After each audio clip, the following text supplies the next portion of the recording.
个古老煲啊，这个水呢攞点盐巴。因为材料比较简单啊，所以用这种呢半风干比较好一点，粗一点的面啊比较好吃啊。面直接下去，喂，这种面呢跟一般干的呢煮的时间呢短很多的，可能30分鐘。你們看包裝係啊，呢個咧攞啲奶油咧，嗱咁樣攞一劈啊，直接抹到那個盤子上面啊，這樣。然後咧，我喜歡很多黑胡椒，哇，真係就是瘋狂起司很多，哇，這個發毛啊！喂，這個沒關係啊，意大利爺爺教啊，啲硬嗰啲咧，硬嗰啲芝士咧發毛咧，就把它這樣批走花尾那個咧。就可以繼續用啊！哇，更有風味，完美！你們真的不懂呢，就 Google 或者問我啦。不是每個起司都可以批完繼續用啊，因為我們直接撈了，不會再煮了，所以呢煮到它差不多全熟啊。之後呢，在家人面前這樣撈呢，哇，才夠正宗，然後手這樣一直這樣說啊，意大利奶奶教你的，哎，如果太結呢，加一點煮麵水，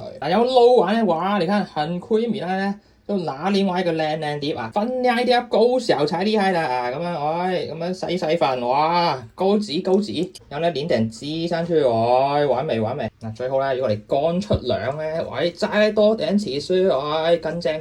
哇，你們自己看，比意大利人更正宗的意大利麵，喂，這個真的是意大利一些老人家教我的，係他們家裡會吃的，超正宗，試一下。